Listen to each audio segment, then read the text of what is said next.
Hello and welcome back to the IO Sportscast. With me as always, I've got Ollie. Say hello. Yo guys, what's up?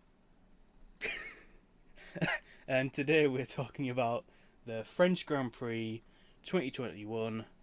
Um, I don't really know where to begin with Or, this. as I call it, the worst track on the calendar because I despise Paul Ricard. It's Circuit. not a great circuit at all. Aesthetically wise, it's crap. I don't like it. Aesthetically, I mean, even in the layout, I don't particularly like it. Why But can't they just use any of the other different variations that they have yeah, got? it'd be nice if they just did actually change it once in a while, just to see what it'd be like. When a track's got that many variations, you might as well use them, ain't Yeah. But actually, not like too bad a race. I don't think overall. Mainly just because of the strategy, and no one could tell when the tyres were going to go off or anything like that. you? Yeah, exactly. Yeah. Um, let's start as we always do with race rating and best driver, worst driver. Um, my race rating is like 6. It's I don't think it's been the worst race of the Oh no, year. definitely. Yeah. It's not Um, been the worst race. there was a lot of different strategies playing out there. So for the diehards, it was actually quite an interesting race to try and keep track of what could happen, who's going where, and all of that. But in terms of like on track action, there's like a handful of little overtakes, but the rest of the time it was just people overtaking on strategy rather than Yeah. actual On track. overtakes. Yeah, yeah. So yeah, I've gone with a 6. What about you? Oh, yeah. I've got to say, it was mediocre in it. It's France. Not really. I don't think we've had a enthralling race ever at Paul Ricard, so I don't know why it's still on the calendar, to be honest. Pointless, don't like it. But the worst track, in my opinion. Fair enough. So yeah, I'll give it a 6. Um, There's only a few places you could overtake as well. yeah. We're gonna That's get the onto the layout. chicane and the turn 10. Yeah, we're gonna talk about the layout later on just to see what we would do differently.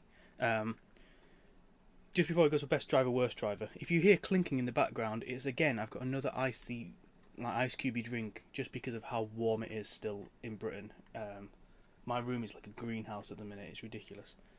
Have you got a drink, Ollie? Yeah, but yeah, I've got a big 2 litre bottle of Coke next to me on my glass, so I'll keep filling that up every now Very and then. nice. Can we So, not knock it over this time? yeah, I try not to. It's out my way, hopefully, so try um, not to be as clumsy as normal. best driver. I'm a little bit torn with this, as I always am. Verstappen had a fantastic weekend, but so did Valtteri Bottas. Like, all things told, his qualifying wasn't great, but through practice he was always like up there and looked to be actually the quicker of the Mercedes. Obviously, it's free practice though, so you can't necessarily gain anything from that. In the race, he had enough pace really, but it was a strategy call at the end that screwed him over. Yeah. I think, given the fact that Valtteri's come off the back of like 3 or 4 bad races, I'm going to be nice and give it to Valtteri for best driver. But really, like Verstappen has just been in a different league, really. So it should be Verstappen getting it. But I'm being nice. What, Um, what are you giving Bottas? I'll give him. I'll give him an 8 with an asterisk next to it, saying that it's not the best rating of any of the drivers, but just because of his recent performances, Right, okay. definitely best improvement. Yeah, right, okay. As much as I hate, to say it, I've got to give it to Max. I Yeah, don't really wanna. That's all I'm gonna say. yeah. No, Max was. I give him a 9. Yeah, he was definitely Obviously, it was pains me. driver of the weekend. I'm not a big, I'm not a big fan of Max. Well, He's a let's good move. driver, but I just don't like him. Well, let's move on from Max then and go to worst driver. I've got 3 contenders for worst driver. Um, the 2 that crashed out in qualifying, Sonoda and Schumacher, and also Leclerc. Where did Leclerc finish in the end? Not good. Let me have a look. He finished 12, 13, 14, 15, 16th. Ah, Jesus! And when did he start? 5th or something? Uh, 6th, 7th, something like he's that. up there. Now, Leclerc stopped first in the race, and that sort of put him on a dodgy strategy given how fast the tyres were degrading. I don't, off the top of my head, remember whether we made a second pit stop or not. I assume he had to. I don't know. I don't know. Remember. Because I haven't otherwise, really paid attention to that. otherwise he's fallen right back because he did get through quite a bit of traffic. If he's not made a second pit stop and he's just fallen right back, then I don't quite know what's strategy Ferrari are going to play. I don't know. I might give it to Schumacher though because he crashed in Q1, although that did guarantee him his highest qualifying finish. So far, yeah. Where did Russell finish? Russell finished P12. Oh, he's a shout. He was my other option for best driver. If Verstappen hadn't won, I'd give it to Russell. Yeah, Russell did really well. We'll come on to Russell later, actually. For worst driver, you know what? No, I'm going to give it to Leclerc because that Ferrari should be finishing in the points. Screw it, Leclerc. Ooh, interesting. What are you giving him out of 10? A 4, maybe 4.5, because he had a reasonable weekend till that point. Yeah, that's true.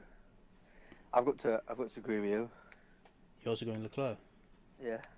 Wow. Just because obviously he started in the top 10 and then finished, did you say P16, something like that? P16 by the looks of it, yeah. Yeah, in the Ferrari is not good enough. Right, our predictions. We're not good at this, predicting malarkey, either in the football or in Formula 1. Our qualifying was better than our races, I will say that though. What did we put for quali? So for quali, you put Verstappen, Hamilton, Norris. Yeah, I overestimated Norris. I, in quali, put Verstappen, Hamilton, Perez. You got that right. I can't remember. I think Bottas got third, didn't he? Oh, yeah, he did. Yeah, he did. In the race, however, that's where I fall down. I put Hamilton, Leclerc, Verstappen. You got 2, just not in the right just order. Not anywhere near the right order. You put Hamilton, Leclerc, Perez.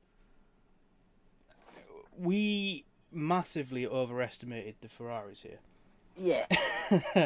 100%. I guess what. I think we said Leclerc because it's not his home race, but it's in France and in his French Monegasque. Yeah, I mean, I just put it because he's had the past few races. The Ferraris have been quick as well. Yeah, that's why I put him. That's why I put him up there because they have been on a bit of a roll. I'm not. We're going to do this out of order because I think this flows nicer. As to why the Ferraris probably weren't up there and they both had really bad weeks actually. The FIA brought some changes in this week to the wings so that they wouldn't move in light of the Mercedes Red Bull debacle. And on top of that, Pirelli have changed the tyre pressures. I think by 2 psi. I think it was the rear tyres were up by 2 psi. Yeah. Yeah, 21.5 psi. About 1.5 bar. So the question is, has that actually hindered the Ferraris because they did not look on it today? And the part B to that is, will it actually help over the length of the season, actually help Mercedes in the sense that, it hinders both Mercedes and Red Bull, but does it affect Red Bull more in the long run? Yeah. Part B, I think it will because Mercedes, I think it will affect Red Bull longer in the long run. I hope so anyway because I don't want Verstappen to win the title. Otherwise, I'm about to quit watching Formula 1. But yeah, I do think it'll affect both teams, as you said. But Mercedes will probably figure a way how to get around it like they always do, because it's Mercedes. But yeah, I think it's going to affect Red Bull a lot more than it will the team from Brackley. Yeah, I think for me, the reason why I think it might affect the Red Bulls more is that Mercedes has had like a solid base to build on for the last 7 years. So even if they go back to some slightly older style wings that don't flex as much, that don't move around as much, like the Red Bull has basically gone, we need to be overachieving basically to get at the Mercedes.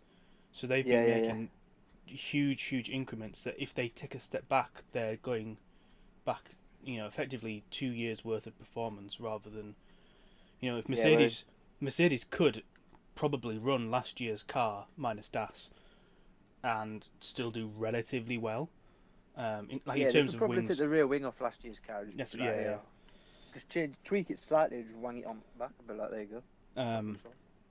So yeah, I think in the long run, that will help the Mercedes, in the sense that it'll be less of a hindrance to them than Red Bull.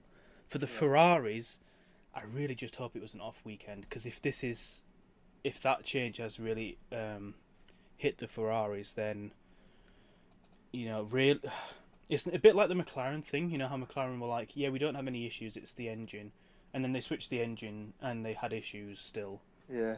Ferrari had that with the engine, that all their speed was going from the engine, we think, because of the secret technical directive. And now they're just starting to get back, and you're like, oh, but it's actually now the pace because they were super low on PSI, and were they running the wings past the limit themselves? Well, yeah. I heard Brundle saying that obviously they've upped it by 2 PSI, which will cause more thingy with the tyres, because it'll balloon it more, so it'll be like on the verge of like not exploding, but you know what I mean, like more chance of blistering and stuff. And plus, Port Ricard is a highly abrasive circuit. I think we'll have to see what it's like at a normal track, like not a non-abrasive, like a high non-abrasive track. Like I'm trying to work out where the next easier track for tyres is. Britain, Britain's not good. Not after last year. Not after last year. Austria isn't fantastic for tyres, I don't think. It's not the worst in the world by any means, but no. I still don't think it'd be representative of Ferrari's true pace. What's after Britain? Hungary?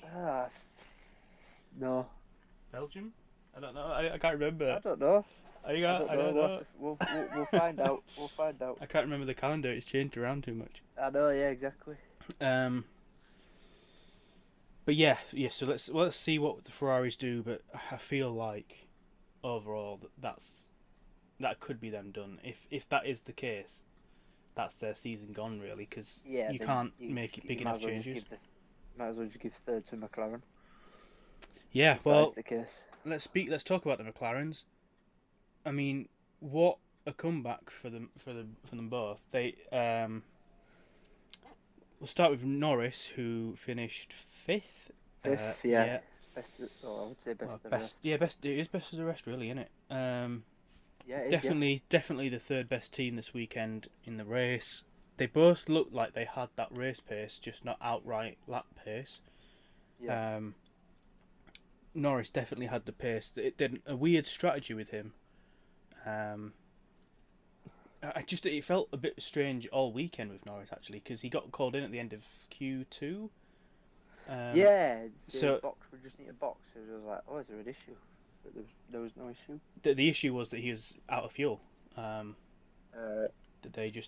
they had a problem filling his car up, so they didn't put a full tank of fuel, a full load of fuel for a run. Like 2 laps worth of fuel. Yeah. So he got called in. Put it in lane mix. You can't do that anymore, man. You've got to have one setting now. Yeah, exactly. But great performance all round for them. It did look like Ricciardo was actually on this weekend. He finally had figured out how to race in it. In particular, the move when Ricciardo got past Alonso, when Alonso's tyres just suddenly went, and then Lando comes flying through.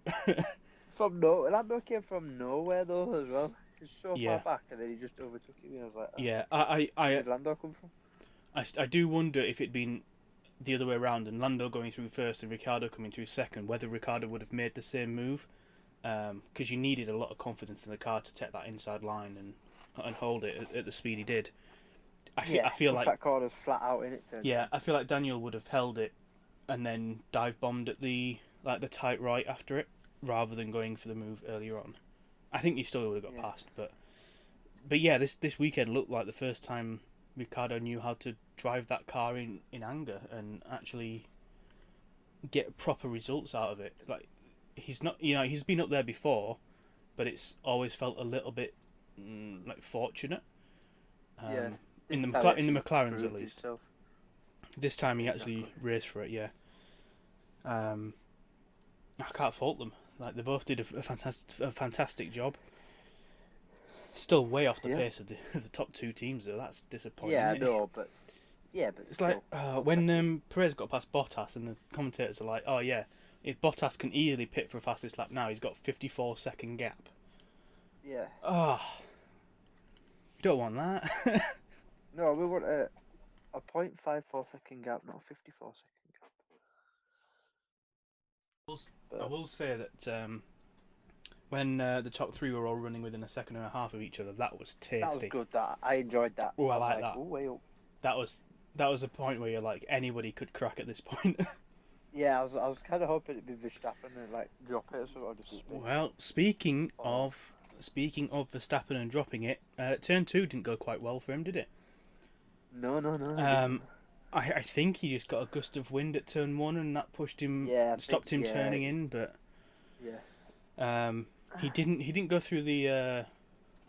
I think it was turn 1 where it went wide. It wasn't turn 2. Well, is that sort of 1-2 complex, isn't it? They're sort of tied together. It's not the outside. It was like the inside corner of 2. Yeah, trying to get to. It goes. You go right, don't you? Then you've got if you go wide on the outside, you've got them bumps, and then you've got to go all the way around. But it's on the inside curb. Yeah. I still think he had to take a slightly different line, but maybe because of how much time he ended up dropping, it would have been equivalent anyway. But then a couple of laps later, Norris went the same way, and he went through the little chicane that they'd set up and pulled in right behind Ricciardo. I'm like, actually, you look like you've gained time there. You've gone through. He didn't slow down. It doesn't look like he slowed down. He didn't even. He's like nailed that like little slalom. He just put it in just straight line. That little slalom bit is just like perfect. I mean, fair play. He adhered by the rules, so I don't know what they can do about that. Yeah, exactly.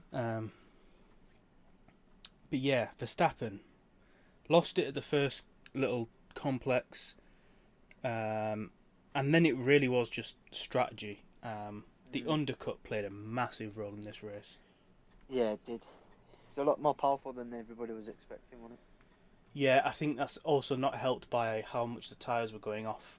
As they're going off much earlier than they thought as well. Yeah, exactly. Because there were a lot of radio messages in regards to that for all the drivers, weren't there? Yeah, everybody looked like they were like genuinely. It looked a little bit like an F3 race. Like they were all starting to like squirm about a little bit too much. Yeah. It's quite nice to see that what should be the best 20 drivers in the world all struggling. At least we didn't have any tyre explosions this week. No tyre explosions, no red flags, no safety cars, no crashes. All 20 drivers finishing. Yeah, but if you have a crash at Paul Ricard, the runoffs are about 4 mile long, so I mean, both Yuki and Mick Schumacher managed to find the barriers in qualifying. Yeah, turn 2 and 3 where it's narrow, but the rest of it is about 20 miles of runoff. Yeah. But yeah, so Verstappen comes in before Hamilton.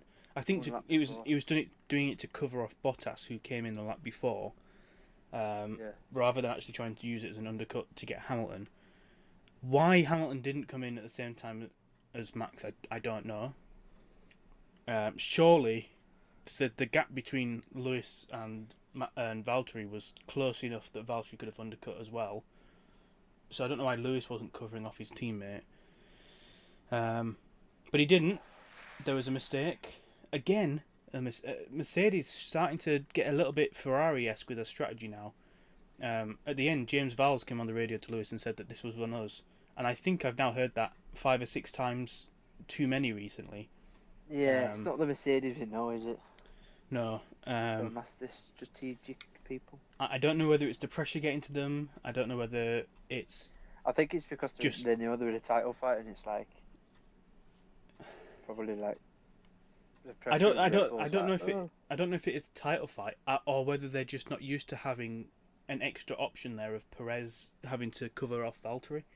yeah, because when you had Albon, it was just like Albon's halfway down the field. It's two Yeah, against exactly. one. So you knew it was two against Now it's one, 2 against 2. You're like, and oh Jesus. and Max was still putting up a fight for the championship, so they still had the pressure there. But I guess you've then taken out Valtteri being an extra target against Max, and now that Perez is up there fighting, he's doing well. Perez actually, isn't he? He's on a bit of a roll. Yeah, doing out of all the second drivers I've had in the past few years, Perez is probably the best one. Yeah, he took 2 or 3 races to settle in, but now the last couple have been pretty good. Exactly. Um, He's got more podiums, I think, for Red Bull than Albon, hasn't he? I think that I might be right. Yeah. And Gasly combined for Red Bull. On drink spray.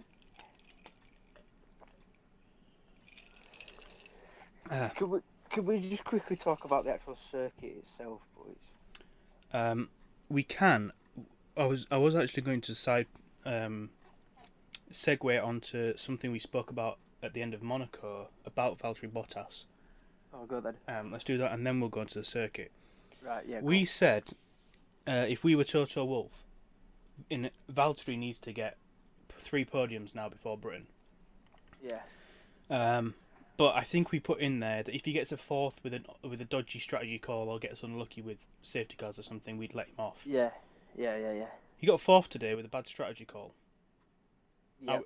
Are we letting him off? See how the 2 races in Austria go. If he has absolute shockers in Austria, then yeah, I'd bin him off. But if it's like today, it just gets screwed over by strategy, then no. So we are letting him off for not getting a podium today, today, yes, because it wasn't his fault. It was the team's fault. Yeah, but I guess there is that little thing still. I don't know how politics works in Formula One. It sounds pretty complex, but yeah, it does. If Valtteri had just gone into the pits, he takes that team thing out. If he's that confident that the strategy's not gonna work, get into the pits, take the hit. Yes, they'll be annoyed at him, but then after the race, he can be like, "Look, if I didn't pit, we're not gonna get that point anyway. Yeah, Let's take the chance." Like you say, 54-second gap to the 5th place. You know, Not to lose, have you? well, unless he has another 43-hour pit stop. Yeah, that possibly. But you know. yeah, I don't know. I wonder if had it been the other way around, had it been Lewis wanting to make that extra stop, and being in Valtteri's position, Yeah. would Lewis have forced his way in? Would the team have given Lewis that extra stop? Yeah, I reckon they Why would've didn't done. Mercedes split the strategy? There's so many questions to ask James Vowles Why now. did they pit Bottas first? Because I'm going to pit the lead driver first. I think it might have been to try and cover off Max. Give them. You've got Hamilton in the faster car, I pitted Hamilton first. Yeah, I don't know. Lead driver. I don't know. I don't know, mate. I don't know whether you double Bottas had a different tire length on him, tire age right. or something like that. Yeah. Who knows? Anyway, Have to right. see what happens in Austria. Yeah, I think that's probably for the best. The back-to-back double header in Austria. Would you like to start your rant about the circuit? How long we got? Well, I'll pour a drink. This could be a separate episode on its own. All right. Well, thoughts on Paul Ricard. Summarise why you don't like Paul Ricard. It's just crap, innit? It's just I don't like the aesthetic of it. It makes your eyes go funny if you look at it for too long. With the blue and the red, abrasive sandpaper runoffs. There's hardly every race that we've had there since we've come back has been mediocre at best. There's only 2 places you can overtake, and there's that many different layouts that don't use them all. They just use the same one over and over and over again, which is boring because it just shows last year when we went to the Sakhir or Bahrain, we used the alternate layout. We got an amazing race, so why don't they tracks that you can use alternate layouts in, every year you change it depending on how many layouts there is, or you change it slightly, and then hopefully that'll bring better racing, bring more fans in, and then I will have to go on about a massive rant about crap. There's no undulations; it's just flat. And I wonder how many of those layouts are like Grade 1 ready to go that they could just swap out for next year. I reckon there's quite a few. I would have thought so. I'd get rid of the chicane. On the back straight? Long straight. Yeah, just have have it as a proper long straight. It kills everything. It's just long enough to get sort of within range. And then you've got to brake. You've got your braking, and you're like, oh, for God's sake. If you had the long straight, I wouldn't use it as a full DRS straight. I'd have like a little bit of it as a DRS straight, and then it's just a drag race to turn 10. Yeah, I mean, literally that chicane either needs to be put back another 100 meters, or it needs to get getting rid of. I don't think you could go back another 100 meters because then you're starting to turn right, then, aren't you? There's no real space for it. Yeah, before you turn left, there's a little like apex U-turn thing. Yeah. Nah, I just get rid of it. I just bin it off in general and just have the long straight. Have the DRS up to where this chicane is, and then from there to the end to turn 10 to the braking zone of turn 10, you just have a drag race. Yeah. You have like 3 or 4 wide, and then it's brakes latest at the turn 10. Yeah, so a few accidents, but more interesting. So last night I had a very quick lap round on the game because Paul Ricard's one of those tracks that I remember playing as a kid because they were in the games as a kid, like the cheap games. I wasn't good enough for EA Sports 2006 Formula 1. Yeah. But they were, it was back on the track, the Magny Core one. So I came into 2018, I think, when it came back, being like, I remember this track in France, not knowing it was a completely different track. So I drove the first one being like, I don't remember this track at all. And it's just never sat in my head. So last night I had a quick couple of laps just to refresh in my head how it went. And actually, the first sector's not too bad. Like, it's got enough turns in there and enough mid to high speed little chunks that you're like, actually that's decent enough racing. And if there's an overtake that happens there, like, it's a genuine racing overtake, and you shake the guy's hand at the end because it's a good overtake. The third sector's so twisty that you can't really do much in it. They should do our line that we do on no rules, Paul Ricard. just miss all the corners out and just go down the back straight. Yeah, for those wondering, the whole last sector out. What our turns at Paul Ricard are basically turn 1, 2, 6. The back straight, we just we go straight through the chicane. Follow it round and then shortcut most of the third sector and fly out next to the pits and hope that we get the racing line and not the pit lines. It's a different way to race, but it's so fun. I know you're driving next to the walls at pretty much at 200 miles an hour, but still. I do think the FIA will look down at cars launching off a curb and maybe getting flown into the pit lane though. Yeah. They'll be like, okay, we can't do that bit.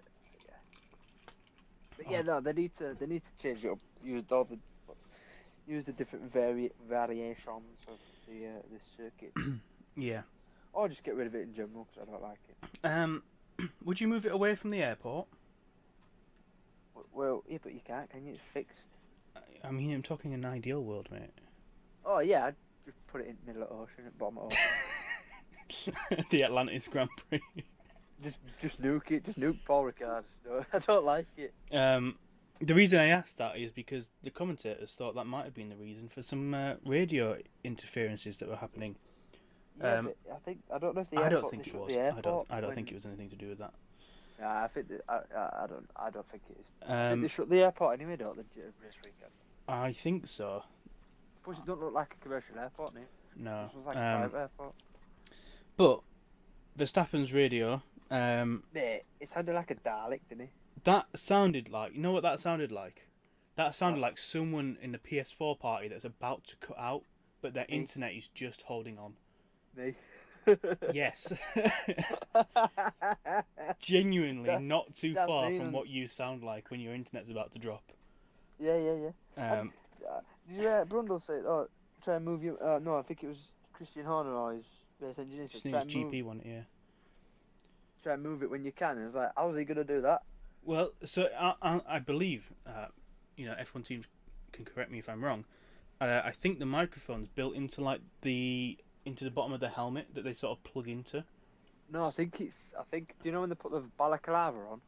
Yeah.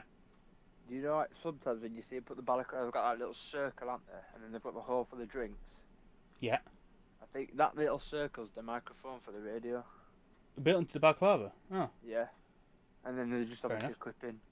clip in.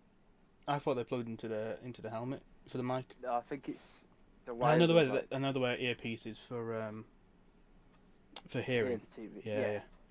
But yeah, that little circle that you sometimes see, I think that's the microphone for the balaclava. In which case, he's got no chance of moving it. Like, Unless he just like sticks his hand up his helmet, it wiggles it. well, that's the a bit, I thing. don't know.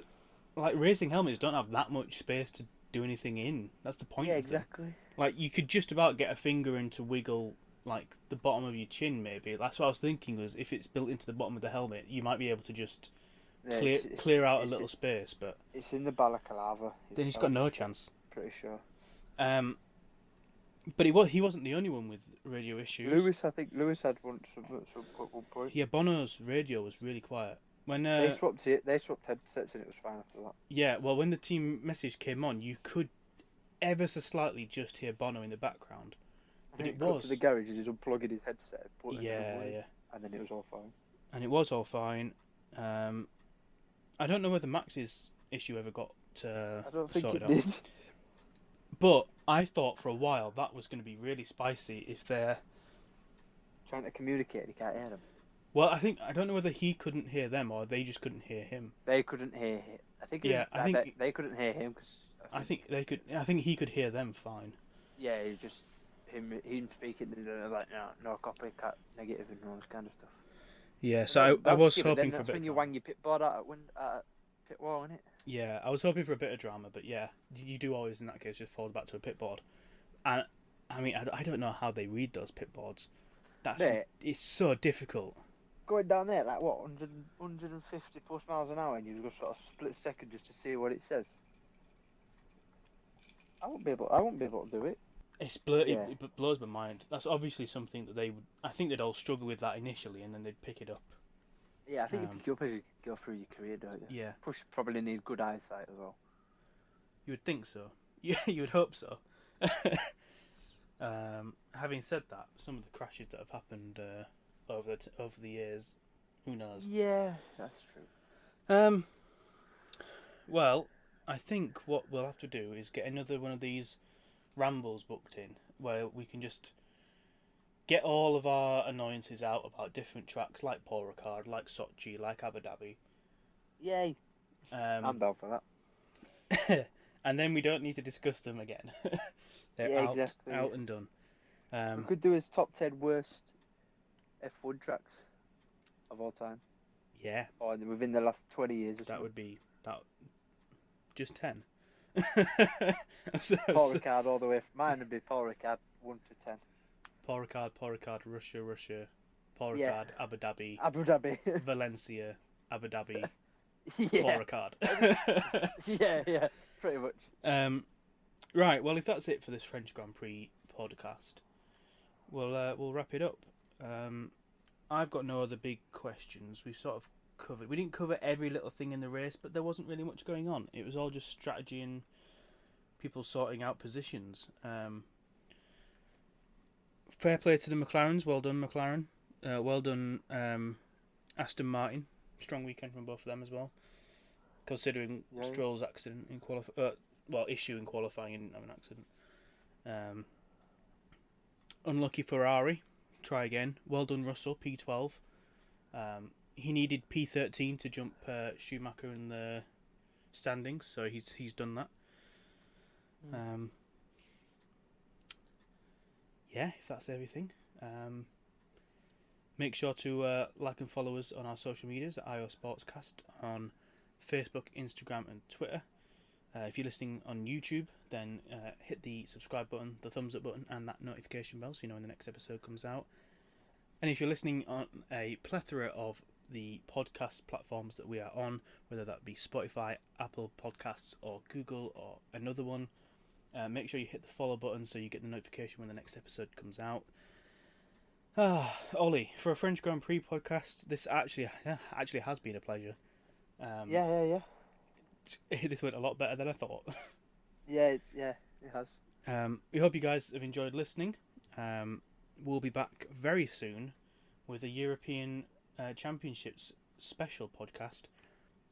Goodbye. Bye.